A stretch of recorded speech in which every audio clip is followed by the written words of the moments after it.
Choosing the right material for your injection molded component is an incredibly important decision that can oftentimes be incredibly confusing as well.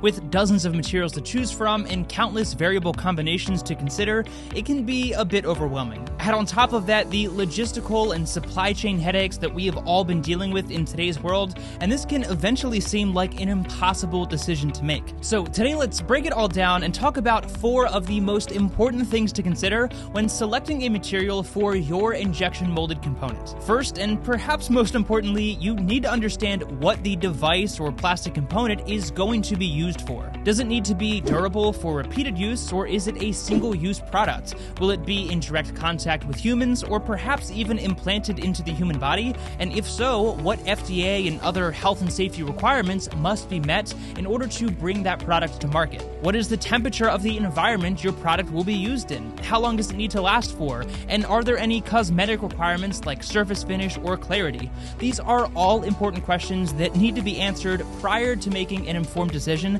And again, there are endless combinations of what your finished product will be used for and the environment that it will be exposed to. But once you are able to answer all of those questions, you are then ready to move on to the other considerations. Similar to device application, the second thing that is incredibly important to consider is the regulatory compliances that may be necessary for your injection molded component. I briefly touched on this with the last consideration, but this is crucial if you want to bring certain products to market. If the part needs to be food safe, for example, then it will likely need to meet FDA requirements, or if it needs to be medical grade, then there may be ISO requirements, or perhaps the part is even a military component, meaning your manufacturer may need to be ITAR registered in order to produce your part and process the material that you select. It's likely that you already have an understanding of what regulatory compliances apply to your injection molded components, but with that, you definitely need to consider what compliances are necessary for your manufacturer,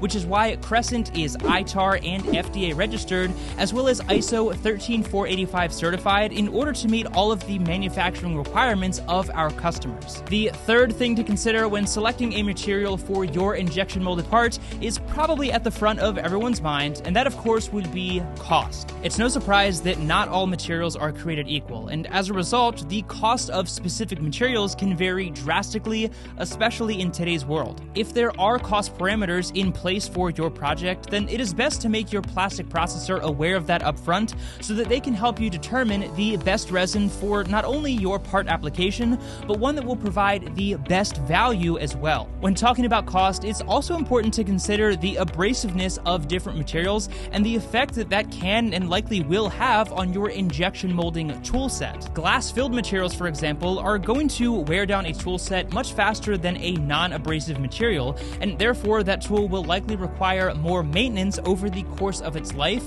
which can and oftentimes does come with an additional cost as well. Now, as you are well aware, the cost of different materials is a bit of a volatile variable in today's world, which actually brings us to the fourth and final thing that you absolutely want to consider when selecting a material, and that would be the material availability in today's market. With the chaotic supply chain that we are all dealing with, accessing certain materials has become increasingly more difficult, and in some cases, downright impossible. And without raw material, plastics processors are unfortunately not able to manufacture certain injection molded parts that require that material. Material availability is constantly changing, and again, that's why it is so important to have someone in your corner who is up to date on the supply chain status within this industry and can not only help you make that initial material selection, but a processor who can actually suggest viable alternatives should you experience supply chain limitations in the future. Obviously, these are 4 of the largest considerations, but within each of these categories,